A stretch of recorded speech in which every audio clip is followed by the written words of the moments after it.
Great. Hi, lovely CAWC ladies. I'm Dalia. I am your hospitality chair and host of QuaranTea Tuesdays. And I'm very excited today to introduce our speaker, Kati, and she is going to tell us all about how to improve our Instagram and Facebook pages. And I'm very excited for this presentation. So welcome, Kati, and thank you. Oh, well, thank you so much for having me on. I've been part of the CAWC for, on and off 11 years. and generally I'm chatting to people about the bazaar or how to tie bows or how to do hampers. So I'm really excited to actually talk about social media, which is one of my favorite things. And I'll give you a little background about me. I've got a presentation that gives you a bit of an overview and hopefully lots of tips and advice. But I started my career, I moved over here when I was 21. I worked for Saatchi & Saatchi, and I headed up all of their PR and marketing, and did big events at the Cannes Film Festival, and did kind of big documentaries with the BBC, and we even had their apprentice come in and they did a task at Saatchi & Saatchi's. Then I went to the BBC, and that was much more about corporate communications and corporate affairs, and part of my job there was to save the license fee. So the government was doing a public service broadcasting review, and my job was to engage with key opinion formers and influencers, anyone who would affect the policy. And I lined up David Attenborough and Stephen Fry to speak to opinion formers, and we saved the BBC back then. But then I had children and I took a career break, and I ended up doing lots of volunteer work. So I got involved in the American Women's Club and PTA and church, and then I started to help out my friends who had small businesses. And I found that actually I could take everything that I had learned at the BBC and Saatchi's and apply that to small businesses with small budgets, and actually use social media, because it's such an amazing opportunity to be able to engage with new audiences and target them, and not spend that much. And I started to kind of work with smaller businesses, but then I got bigger and bigger and started launching kind of national campaigns across America, across the UK. And I got to the end of December, and I realized, at the end of the year, and I realized that actually I was really missing working with small businesses. It's a real passion of mine. And I knew that a lot of small businesses couldn't afford to have me do their social media marketing full time, and nor did they need to. So I started these workshops in January, and they become really popular because I think people just need a whole lot of advice and a download of information, which I provide in a workshop, but then they also needed ongoing support. So I created a group as well to make sure that I'm informing people and making sure they know all the different updates that's going on with social media, and just kind of create a nice supportive group so that we can engage online with each other's businesses. So that's kind of how I started out. That's how I've continued. And so I'm just, in this presentation, what I'm going to try to do is give you some tips and advice to just do a little bit of review of your social media that you have now, and hopefully give you some helpful hints to take away, and some actionable ideas. So I'll start the presentation, but I was going to leave questions to the end, but does anybody have any questions before I start? Oh, we're all good. All righty, let me start then.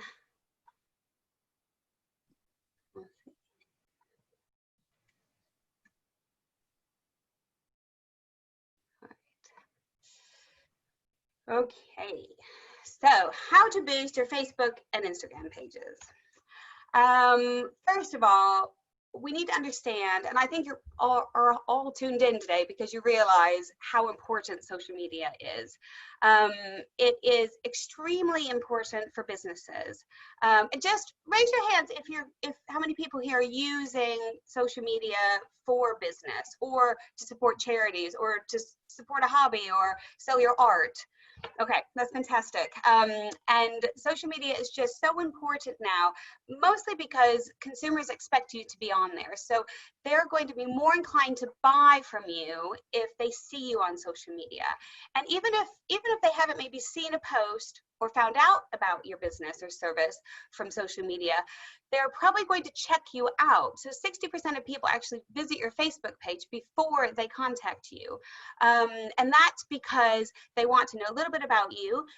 It establishes your credibility, and they look for reviews. And what's great about Facebook reviews is that when people go onto your Facebook page, they can see that a real person left that review. They can see if they have any kind of connection with that person who left the review. So they can see if I have a mutual friend, if we're in a mutual group together, a Facebook group, a Beaconsfield Mums group or whatnot. And all of a sudden, you're providing this real credibility for your business. So it's very important to make sure your pages, you're leveraging all the opportunity that your pages provide.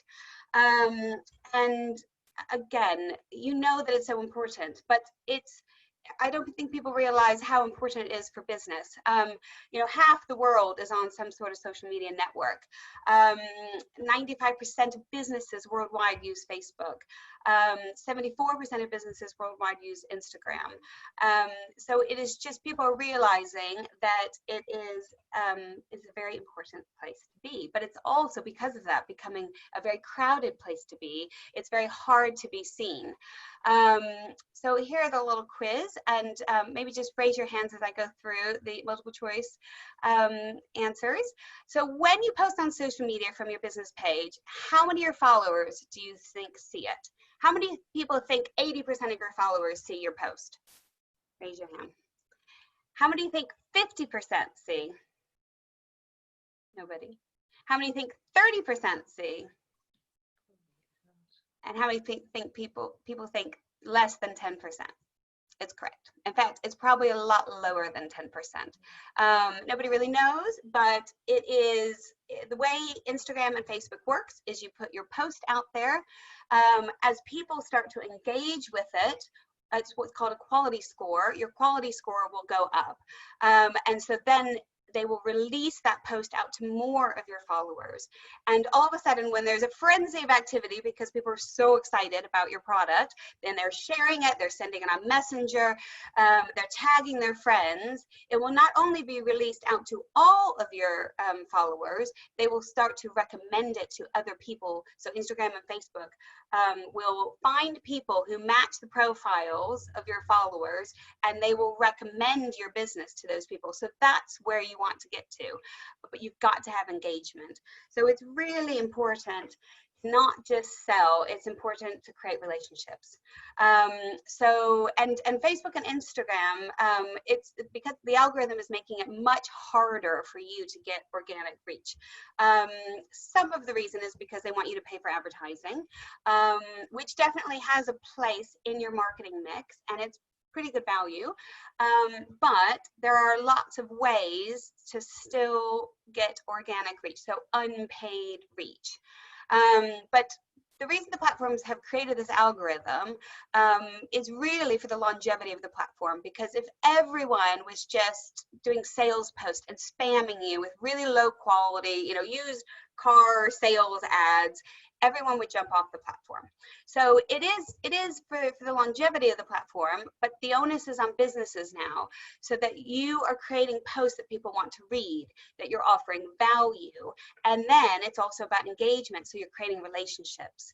And all too often we find that businesses get really excited about talking about their product or their amazing service or incredible offer, and they're forgetting the audience in the equation.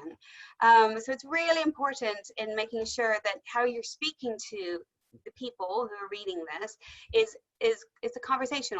It's about thinking about it from their point of view and their pain point.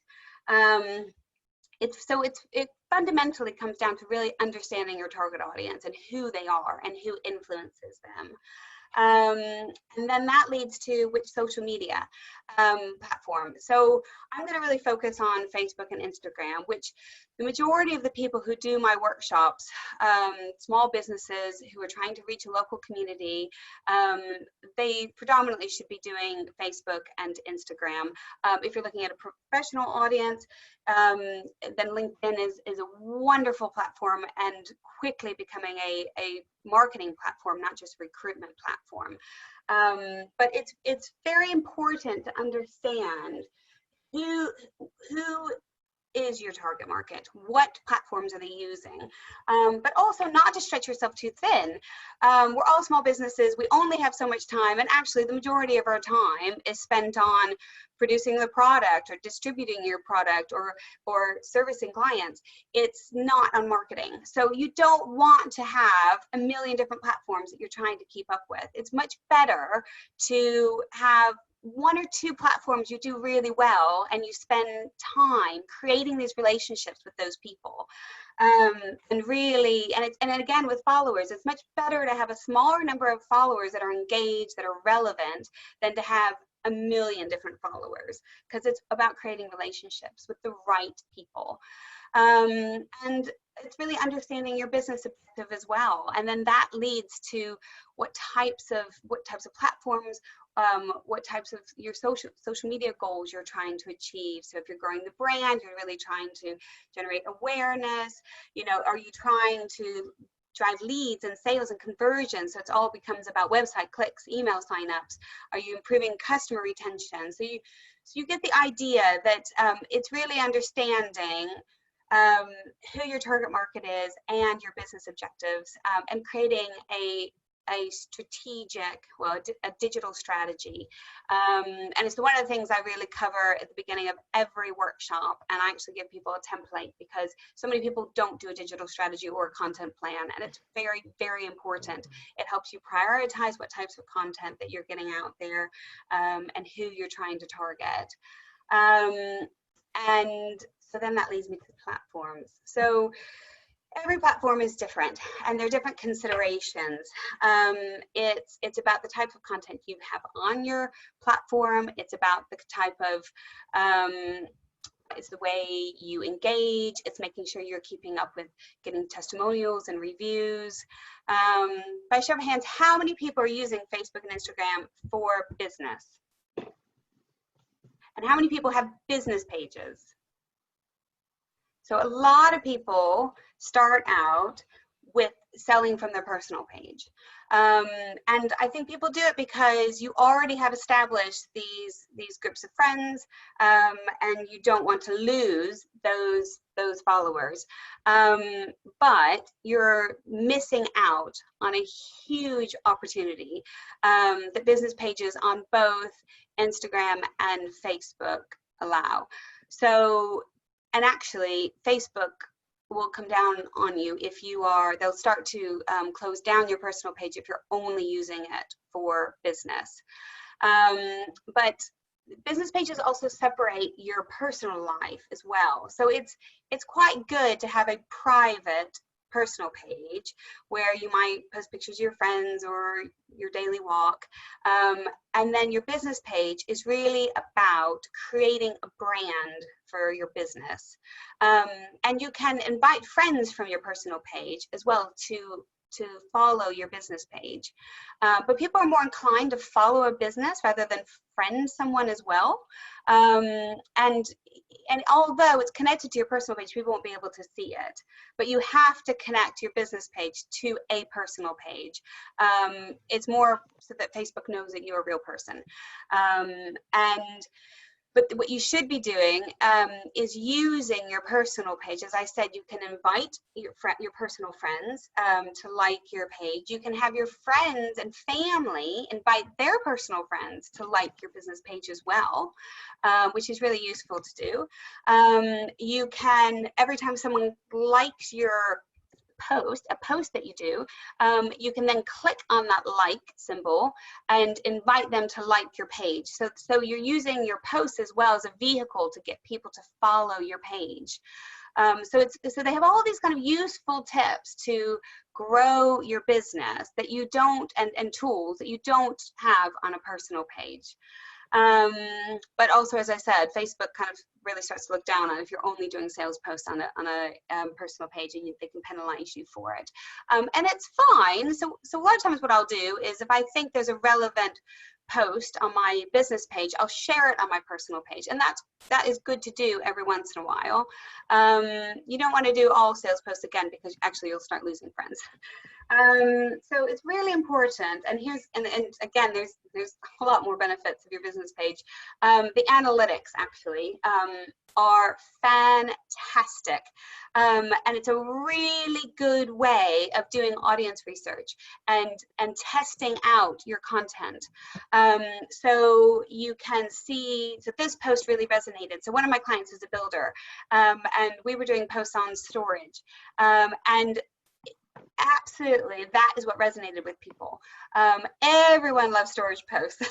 Just very obsessed with storage. So I could see, looking at my analytics, that I had huge engagement. Lots of people were commenting, lots of people were sharing. There were certain types of storage that did better than others. Another really popular one were bifold doors, especially kind of in the spring and the summer. And so just by looking at my analytics every day, I was understanding what my audience wanted and what resonated with them. It was the same. One of my American clients is a lock, a ground anchor, but it's a lock, and they have all different colors. And we found that when we advertised with the yellow lock, it got people to click the website. And it changed their business strategy. They started putting the yellow lock on their advertisements, and it was the first lock that you saw when you went to their website. So it's really important to have that knowledge. But you can see how many people you're reaching, how many people are engaging, how many people are watching your videos, how much of their videos are watching, so of your video you're watching. So that's also really important. Are they just watching the first 10 seconds? Because then that might lead you to change what type of video, how the length of your video, or what you say in the first 10 seconds as well.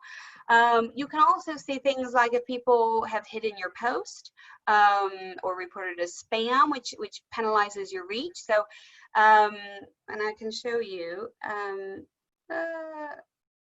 here, analytics. So this gives you an idea of all the different posts, what day they went out, the reach, the engagement. So you've got to just keep looking and understanding, and then tweaking the content that you're putting out there. Also, you can promote your posts, and you can boost, but actually I recommend using Ad Manager. So you can promote on Facebook or Instagram, or if you use Ad Manager, it goes across both platforms. So you can highlight special offers or events. You can create events on a business page. You can share business posts in Facebook groups. Most of the Facebook groups, you have to use your personal page. You can also schedule posts. So it's now, if you're going to publishing tools on your Facebook page, you can schedule posts over Instagram and Facebook. So you don't necessarily have to use scheduling tools, and you can schedule, I think it used to be a month, but it's longer now. So then you can create your content plan and just schedule all your posts to go out, and you don't need to think about it. You can run competitions. You can create call to action buttons, which is really useful. And again, as I was talking about before, you can showcase reviews, which are just so fundamentally important, to get your reviews out there, get your testimonials out there, get people uploading reviews, but also get them on your news feed, which we'll talk about in a little bit as well. And there's lots of different ways to showcase your work or your services on your Facebook page as well, which a lot of people don't take advantage of. And Facebook, I mean, and the opportunities to do video is fantastic. So live videos, you can create watch parties. Instagram now has something called Reels, which is just taken off. And actually right now, everyone's seeing their reach go down on Instagram because it's being put to people who are using Reels. So all these things really important for a business to be able to get out there and engage with people. And also the most important thing is making sure that you know when your followers are online, so that you're not posting and no one's seeing it because no one happens to be online. And that changes. You know, in the past kind of 6 months has changed when people were in lockdown, then people went back to work, and then now people are working home again. Actually, people's schedules are changing, and people are, schools back in. So it's really important to be keeping tabs on when your followers are online, to make sure you're posting at the optimal time. And Instagram and Facebook both show you that on their analytics. So going into Facebook, the most important thing is both Instagram and Facebook are very visual. You want to make sure you have photos on every section. So your cover photo on Facebook, you can have several different photos, and it's good to change it as well on your cover photo. It's good for people to go back and think, oh gosh, that's an amazing new holiday, or a new picture of a product, or your latest offer. Your profile picture, I think for most businesses, if they're dealing with you, a service-based business, I think if they're dealing with you personally, it's great to have your picture on there, because people want to be able to look at you and think, oh, if I'm going to be spending a lot of time with this person, if you're going to be coming in and advising me on what curtains I should have, or interior design, or coming in and we're going to talk about my vision for my garden, or I'm going to be using it for speech therapy for my child. They want to be able to kind of look at you and understand that they are going to get along with you. So it's great to have your picture on there. And if not in the profile picture, then it's really good to have it in the about section. And I always suggest that should be about you and your journey. And most people just skip the about section or they don't make enough of it. But this is your opportunity. If someone is going to look at your about section on Facebook, it is because they're very interested in your business. And they're going to be checking you out. They might be looking at several different businesses. So you've got to make sure that's crafted to show what makes you unique. Make sure you're getting those kind of brand values out there. But also, who are you? How did you end up doing this? What's your business journey? And it's great to have a picture on that section as well. And I always suggest at the end of the about section that if someone has read all the way down to the end, put your contact information, because by that point they've invested this time. Make it super easy for them to contact you, so that they can just click an email or give you a call right then. So I always suggest in the about section to make sure you put that information at the bottom. And then again, testimonials. I know I keep talking about it, but it is really important. And people want to give a testimonial. A lot of times people are just busy. So you've got to ask and then ask again, and then do a little polite nudge as well, because most people will. Most people want to help you out. They've really enjoyed that product and they want to tell their friend about it. They want to support you as a small business person. But the problem is just time. So I always recommend saying it in person, like I'm going to right now. If any of you all found this enjoyable, go to my Facebook page and please leave a review. Then you should email. So whether you're sending an invoice or maybe you're sending an appointment reminder, just put a little link in the email that leads them directly to your review page. And just say, if you had a minute, I'd really love if you could leave a review. Just a one-liner would be great, but it really helps me out as a small business owner. But make it super easy. Make sure you're leading them straight to that link page, giving them the link that goes directly to the review page. And most people will. And then if you can come up with another excuse, I don't know if you're sending another appointment reminder or a reminder to pay the invoice, just have that at the bottom and say, oh yeah, and just in case you had time, it'd be really lovely. And you can also lead them to other places, so your Google reviews or LinkedIn. But I recommend sort of just asking one person to do one thing. If you ask them to do 3 different reviews in 3 different sections, they probably won't. So you've got to just divide it up. If you have 3 clients you're emailing that week, ask each one to do in the different places. But you want to get those testimonials out there, and they need to be recent. And then not only have them on your review section of Facebook, but make sure you're creating little ads that you can go to Canva. How many people have heard of Canva or use Canva? It's a free resource. It's a fantastic website. You can go and create little ads. You can resize pictures. You can, and what I usually use it for is to make your testimonials into an image.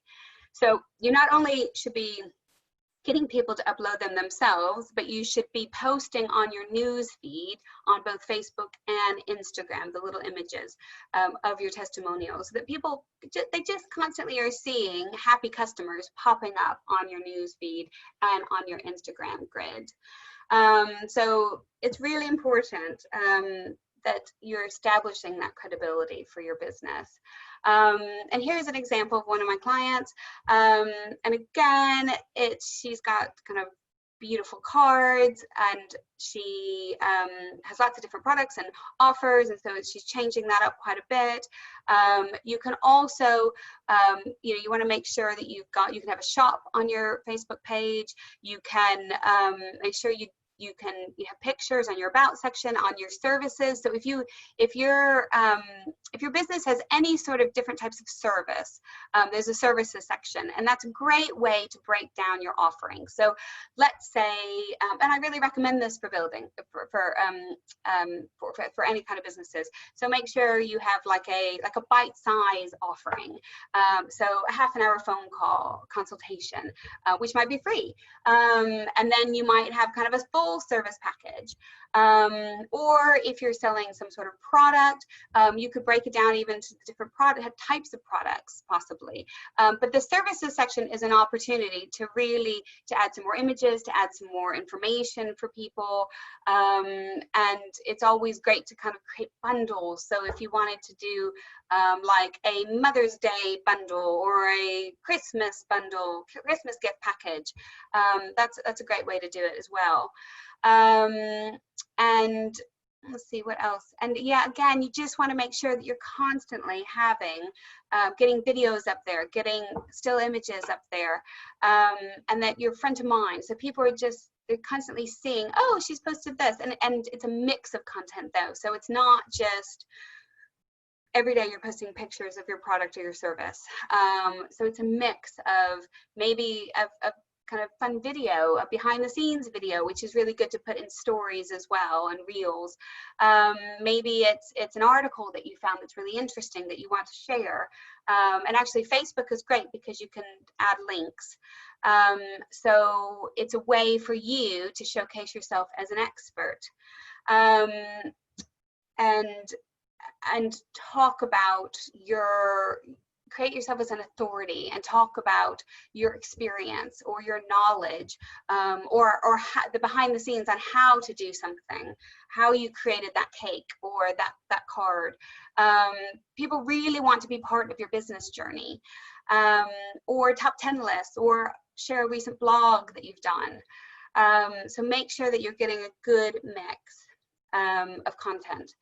Again, this is just the review page, so it's just important that you're constantly getting people to do reviews. And also, if you have a review that isn't great and you feel it's unjustified, that they've never bought your product, they've never used your service, and you do get these, report it.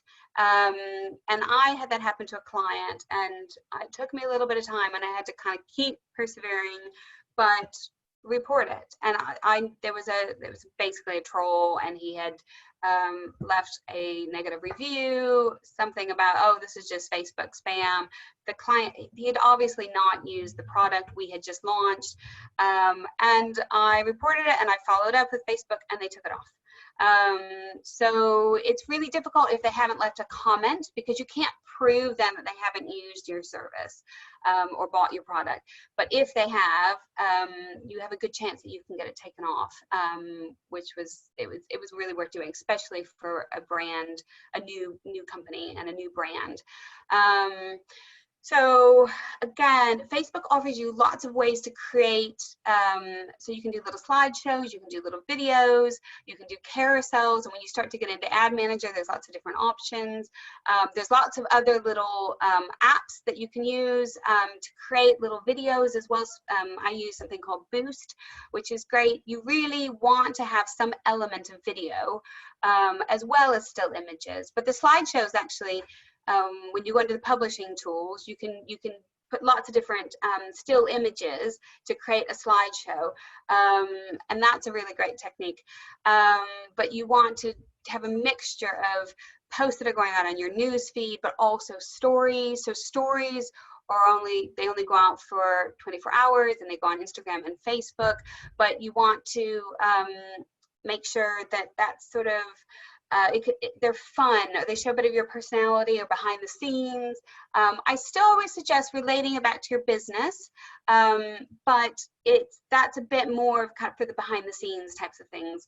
And actually there's lots of little apps that you can use to create kind of little videos for your stories as well.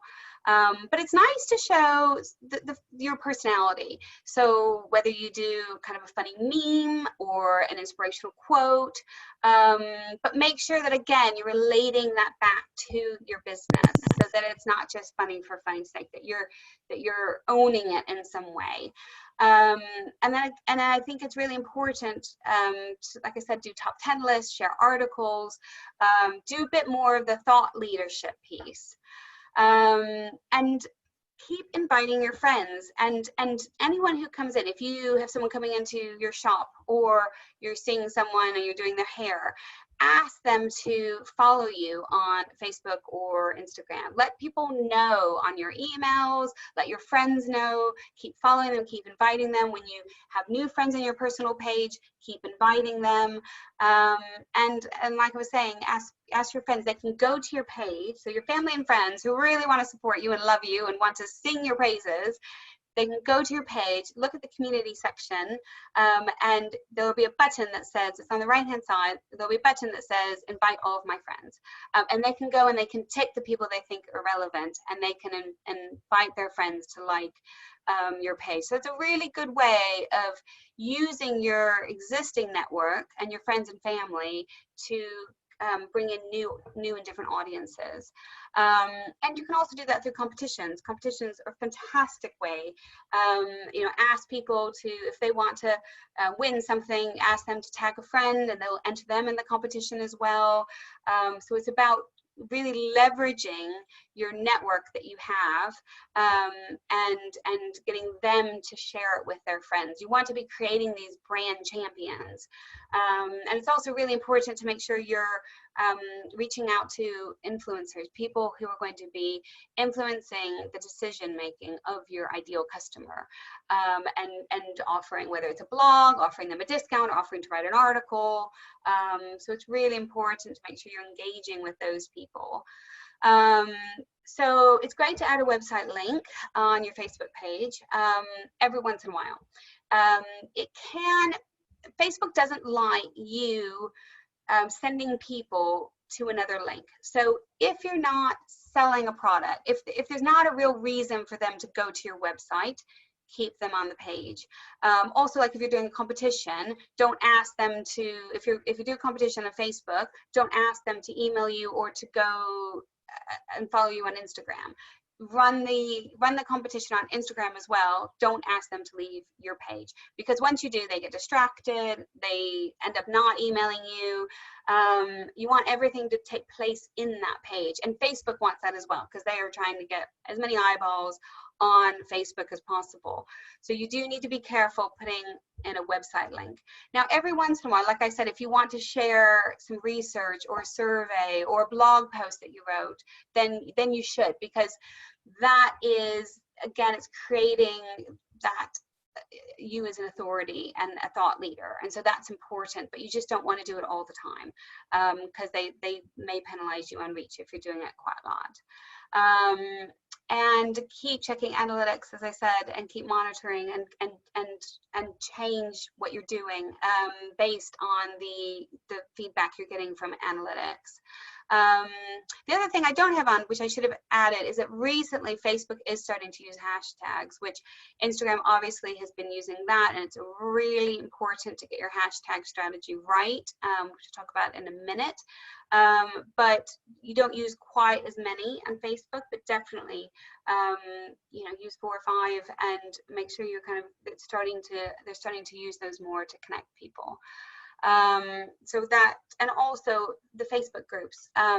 Facebook groups are a great way of reaching out to relevant people. So they're Facebook groups for your local area. So every village has at least one Facebook group, if not more. But also there's many Facebook groups that are based on interests.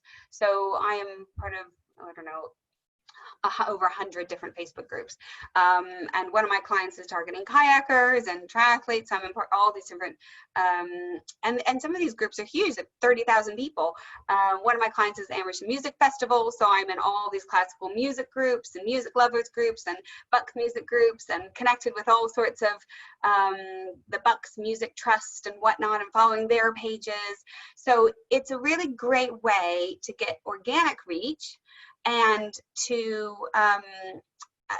target a certain audience without having to do advertising. You've got to be careful of the rules, because every Facebook group has different rules. So you can only do business posts on a Friday, you can only do business posts once a month.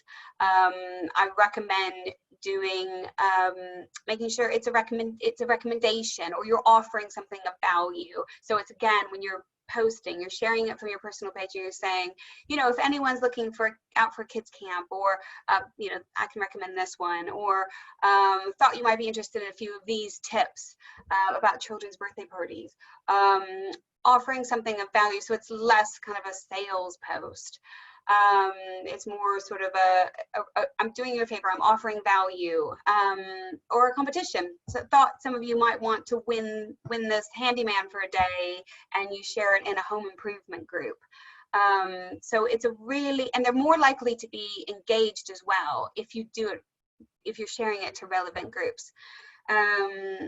So, and you'll see as well, and and actually on some of these, this example, these analytics, you can see where I have shared in groups.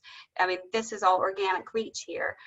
So 4,000, 8,600, 11,000, that's all organic reach. So none of this has any advertising behind it. So Instagram. Now, Facebook is it's a great place to be if you're reaching out to your local community. And I said, like with the Facebook groups and whatnot, if you're a service business, and you want to reach out to those around you, or based on interest. But Instagram is a bit more global. And the way you communicate, the way you connect with people is by engaging with other people, tagging other people, using hashtags. So you might be using some of the same content, although you don't have a clickable link on your post, so you have to constantly send people to your bio, whereas Facebook, you can add a link and you can go straight in. But with Instagram, it's really important to connect with other people and to partner with other people. So you might do a competition and with lots of other people, and then you're tagging and hashtagging everyone, and they're putting it out on their Instagram pages. But it's really important that with Instagram, it's mostly visual, so you've got to say a lot using your content, and you also don't have a lot of room in your bio. So this is your one chance to say what makes you different, and 150 characters or less. So it's got to pop, it's got to stand out. So it's got to say what makes you special. And don't waste time sending people to other places. I mean, you've got buttons that will send people to your website in your bio and your email, but use those 150 characters to talk about why you are different, what makes you better than your competitor. And it takes, that is probably one of the hardest things I have to do. It's much easier to do the about section in Facebook because you have a bit more room. But the bio has just, it's got to pop. Because again, if people are going to look at your bio on Instagram, it's because they're interested in your business, and they're checking you out, and they might be checking out a lot of other people's businesses as well.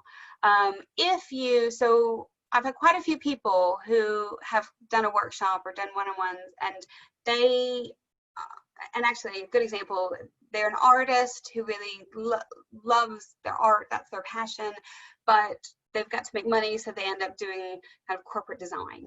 And they end up having, they're both businesses they're showcasing on Instagram. But you want to make sure you're targeting one audience.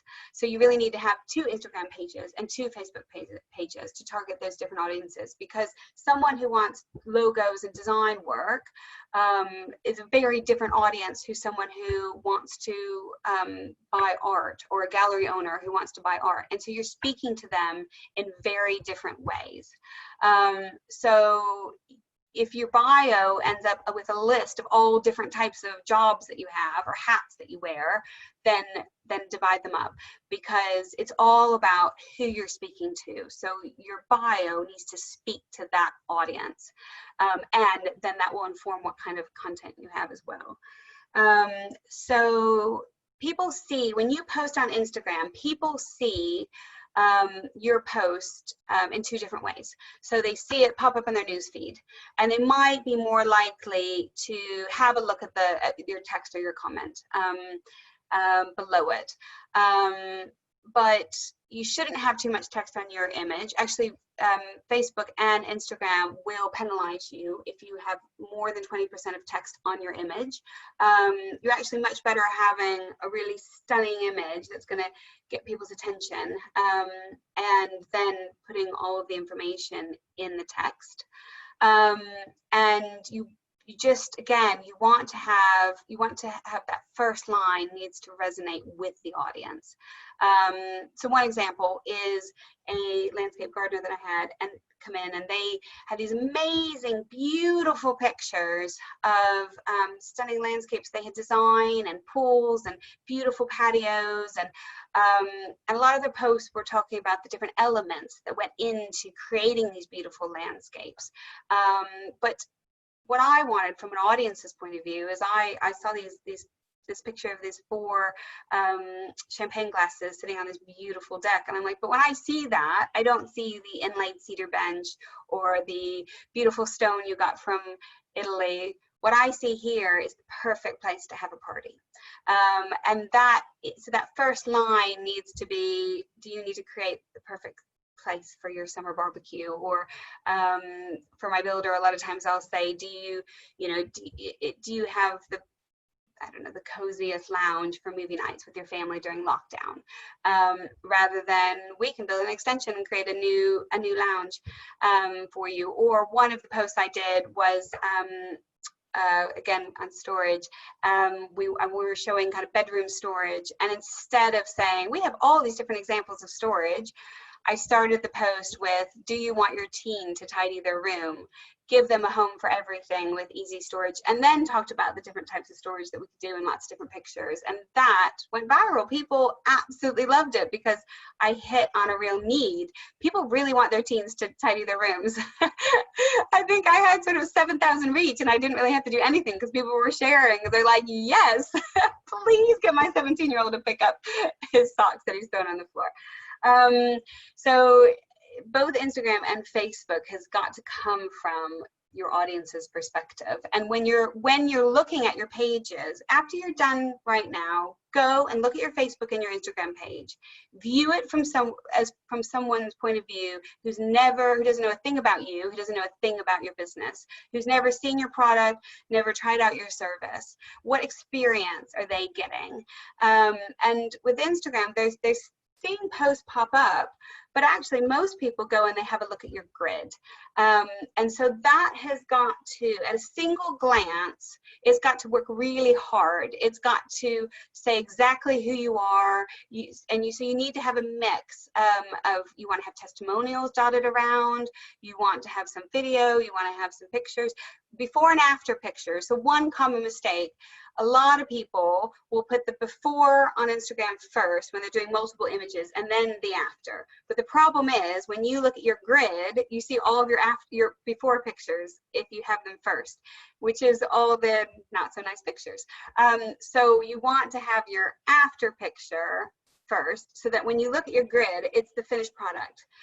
It's all the gorgeous, stunning work that you've done.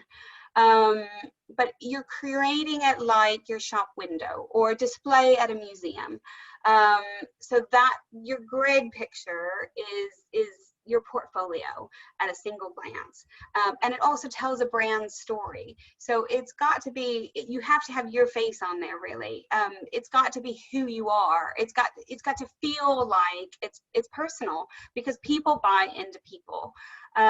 So you need to have a whole mixture, but you definitely really want to get you out there. And I know everyone really cringes when I say that, but it's so important. Or to have a video of you, or it doesn't even have to be maybe your face. It could be you writing something. It could be, you can use time-lapse video if you're creating something. Time-lapse video is fantastic. So like if you're painting a wall, or you're making a cake, or you're building something, to put a time-lapse video on and let people see you create it. People love that. They get very obsessed with that, with those types of videos. Or do the boomerang videos if you don't want to sort of do a piece to camera, or interview someone else. And that's a great way of collaborating with other people and creating partnerships, or get someone to interview you. So you can use lots of different techniques, but you need to have video, and you need to show up on your feed. So again, use Reels. As I said, Reels, you can either you can upload videos, and they give you lots of different editing tools, and you can have music playing, and you can create little captions, and stories as well are really useful, as I said. And you can and I recommend as well always adding a location. Add a location to your stories, add a location to every post. It increases your engagement. Link back to your pages as well, so people can easily link back to you.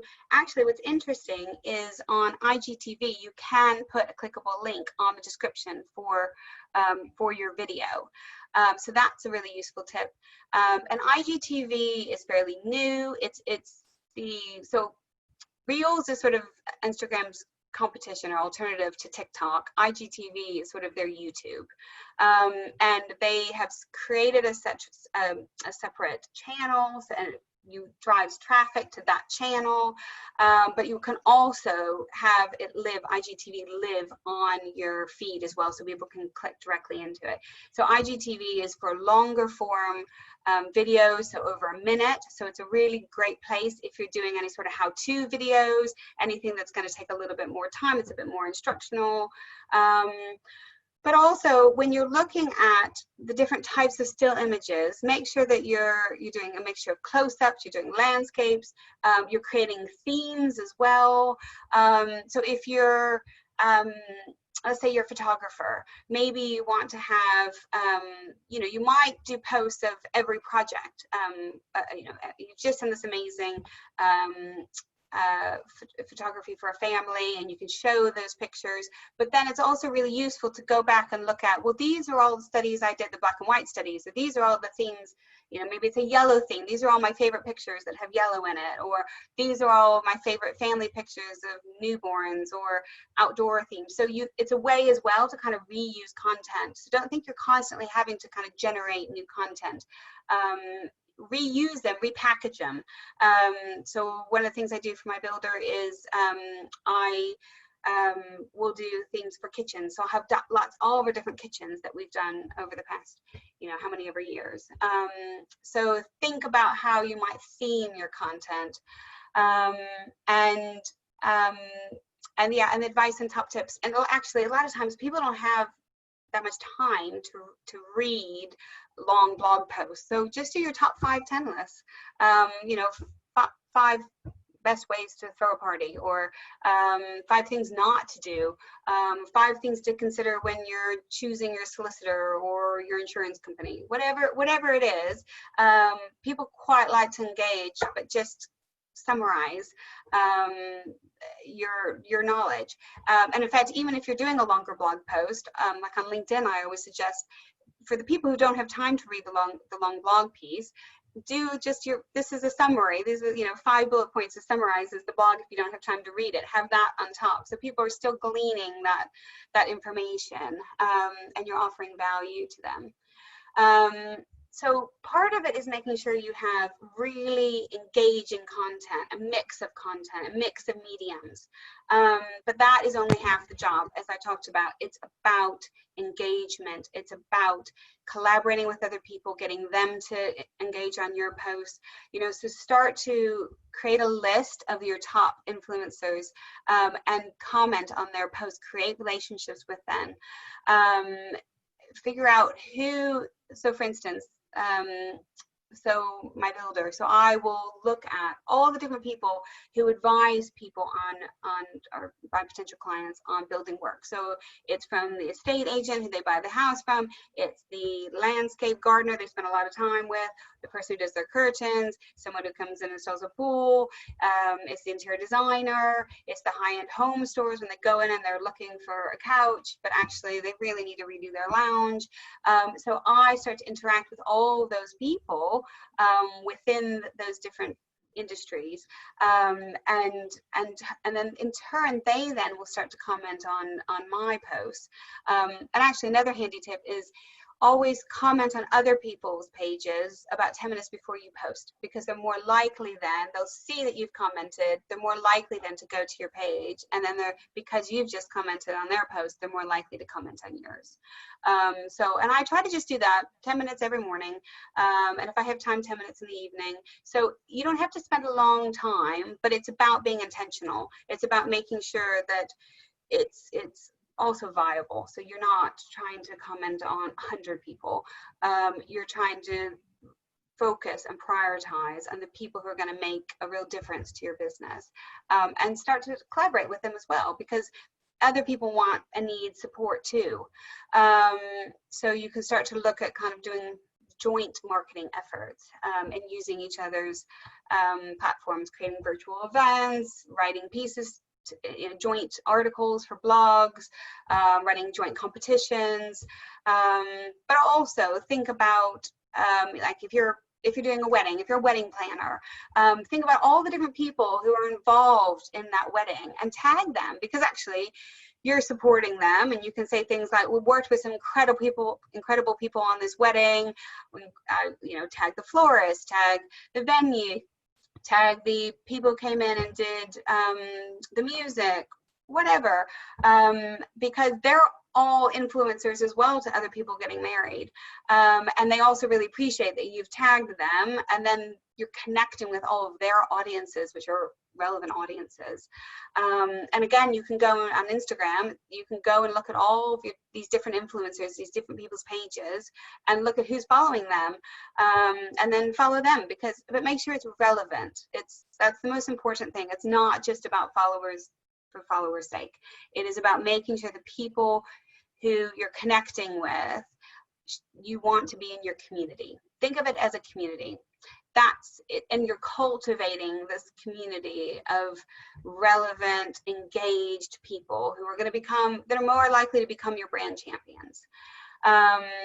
So, and some of that is tagging, some of that is using the right hashtags. You really want to be careful of using the same hashtags. So I know a lot of people just sort of copy and paste and they do the same exact hashtags, they do the same amount of hashtags, and you could be shadow banned, which is when Instagram penalizes your reach. So you'll see your reach just drop out overnight. And that is probably because there's several reasons. One might be that you've used a banned hashtag. One might be that you're using 30 of the same hashtags every single time, because they're basically trying to prevent spamming. They're trying to prevent these bots and ways that they can detect that is if they're using 30 of the same exact hashtags. If you're just copying and pasting, they can even tell, like if you're typing into or creating spaces when you're doing your comments. It's also if you're using an external scheduling app. If you're using a scheduling app, then it's probably a good idea to stop if you've been shadow banned and give it some time and start to put these things in, put your post in manually. But hashtags are really important for connecting with your audience, because what happens is, and I'm sure you all probably know this, but some people don't. So I think it's always good to make clear and articulate why people need to use hashtags and the importance of it. So you're connecting with conversations. So if you put a hashtag down that I'm following, and actually I've commented on a few other people's posts using that same hashtag, Instagram will then say to me, oh, if you like these posts and these businesses and this hashtag, then you're going to love this business. So it's like a big spider web, and it's all about making sure that they're connecting the right people with the right content. So you've got to be really strategic with what types of hashtags that you're using, and who you're partnering with as well. So it's about connecting with other businesses, and actually Facebook as well. If you like a business page from your business page, it is likely that you may be recommended to someone who visits that Facebook page. So you want to just be connecting with people as often as possible. So we've talked a lot about your grid, but here are some examples. And the grid becomes quite a source of debate. So everyone has a view on the rules of your grid. My advice, though, is be intentional with it. Think about it from your brand story, so what you're trying to communicate. But don't also put yourself into such a trap that it's hard to maintain. So some businesses, this is an example of people who, these are bigger brands. They probably have a whole social media agency helping them with this. And they're very artistic and they're beautiful. But it also means if you're going to be keeping up with, if you're creating a pattern of any sort, you've got to keep up with it forever. Or you can change it. And there's all sorts of techniques you can do, like with this, the OA here on the right, with this, you can split images, and you can use different apps like Planoly will do that for you. And you can make your grid really artistic. But it's about your brand and what you're trying to communicate. So these are some small business, these are some of my clients. The rules that I think at minimum you should consider is having that mix of content, having that mix of the product, text, quotes, testimonials. I mean, the middle one is my page, so I've got a bit of to showcase me, showcase my workshops, some advice, some of the different testimonials that I have. So it's a kind of a mix, but I think when you glance at it, you get a picture of who I am and what I offer, and what my clients get out of it. But more than anything, it's just you want to make sure you're not going to have 6 different pictures of a close-up of your product. Or you have to think about colors a little bit as well. So, you know, it just might make you mindful. You might have a color palette, and a lot of brands do. So you might think, well, I'm going to use, and Canva also enables you to create sort of a more custom look, so that you can make sure that you're using a set color palette, so you're making it really clean and clear. You might want to have testimonials and text sort of, you know, every 3rd post, or however you want to design it. But the most important thing is to ensure that you're intentional with it, that this is your brand at a glance. So what is it saying about you? And making sure that you're getting those testimonials on your grid, and all of your amazing work. So yeah, so, and you know, I mean, but this is very beautiful. It's very clean. It's very clear what they stand for. But again, it's up to you and how much you're going to be able to maintain. But it's just important to be really intentional with it. Here's some other options as well. So you can see, actually, they've all of these people have used sort of the same color palettes, but it's the same sort of principles, where they have a mixture of different types of content.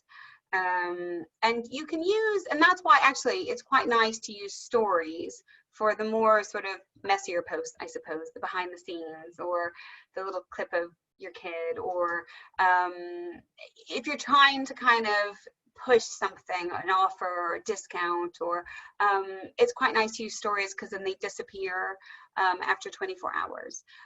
Whereas this is a bit more crafted, a bit more glossy. And if there's something that you kind of look back and you think, yeah, that doesn't, it kind of messes up the look, then you can archive it. So then, you know, wait a little bit, make sure people have seen whatever that post is, if you're trying to get out a particular message, and then you can archive it, so it's doesn't show up on your grid. So that's another way of planning a little bit better.